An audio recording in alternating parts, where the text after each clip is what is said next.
a warm-up video for snowboarders. Okay, so hopefully you went through the mobility video already when you're back at home. If not, no worries, get it next time. But now we're up out the mountain, we're ready to go out and we're ready to hit the slopes and we're gonna have a great time. But let's get a little bit warmed up a bit more before we go and do that. Now, all we're gonna be doing here is getting the lower body moving and grooving, the upper body moving and grooving, but also tending to some specific muscles that are gonna be used when we're out on the board or in the skis. First things first is we're gonna go into a wide-legged position, very simple here. Hands are gonna go on the hips and we're going to drop our torso towards the floor like we're going to be picking something up, but we're gonna keep a nice neutral spine when we're doing that. So hands on the hips, butt pushes back, head falls in, and then we're gonna rise back up with it, lock the hips at the top. That's one, we're gonna go for a 10 here. And so with doing this, stretching on the way down and then firing the muscles on the way up, we're gonna work on the glutes squeezing at the top. That's our lockout position for the hips. Now, where you're at with your feet is up to you in your comfort. This is also kind of like a sumo stance. If you're a sumo deadlifter and you pull a sumo, I don't judge. I pull traditional, but I ain't gonna judge. So we're in here, we're just getting that nice warm up in. Might feel a little bit in the front of the hips as you come to the top, which is fantastic. Probably been sitting in the car, driving up the mountain, so get those hips loosened up a little bit. That's the idea. All right. So after about a 10 of those, we're gonna actually remain right in the same position. Make it easy on you. Arms gonna go out. We're gonna reach the opposite hand to opposite ankle in a windmill. You might not touch, that's okay. We're gonna hit 10 total of these. 4, 5, 6, 7, 8, 9, 10.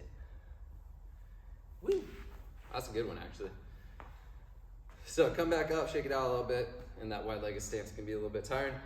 Next, we're going to activate our tibialis anterior muscle, which is the muscle in the front of the shins that is actually responsible for bringing your toe towards your shin.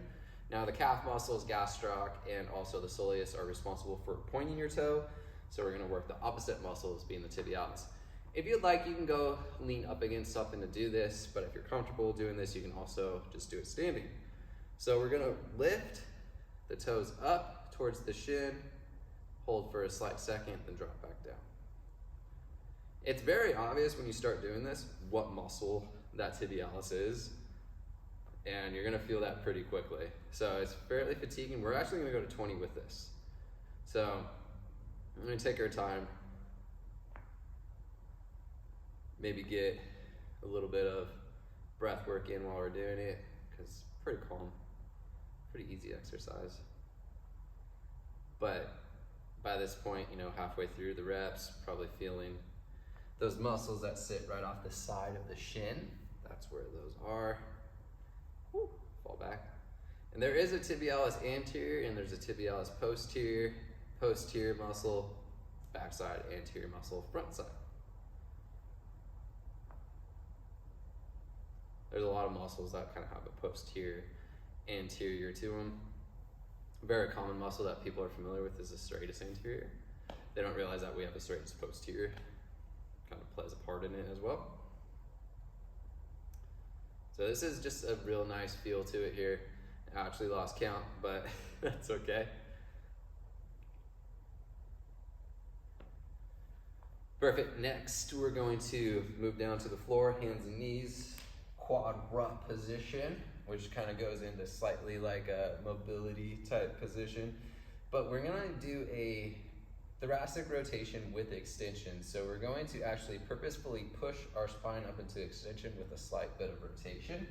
So wide knee position, hand in the center, we're creating kind of a triangle, and then we're going to rotate up towards the ceiling, back down, and get that extension by pushing through that down hand. We're gonna go for 5 on each side. 4, 5, So slightly different from this guy here where we're staying more in just rotation. Since we're pushing upwards a little bit more aggressively and from the center and closer to our body, we're able to get that extension component in it as well.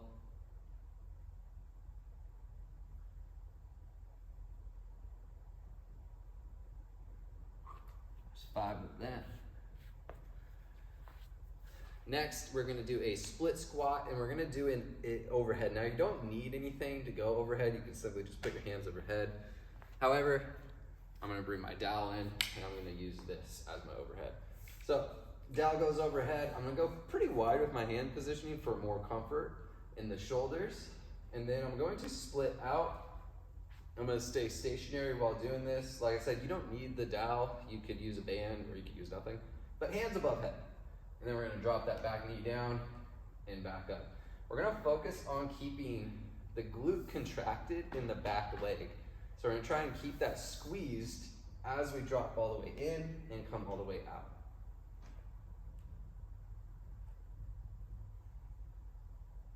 Seven, 8, 9, 10. Swivel it over to the other side.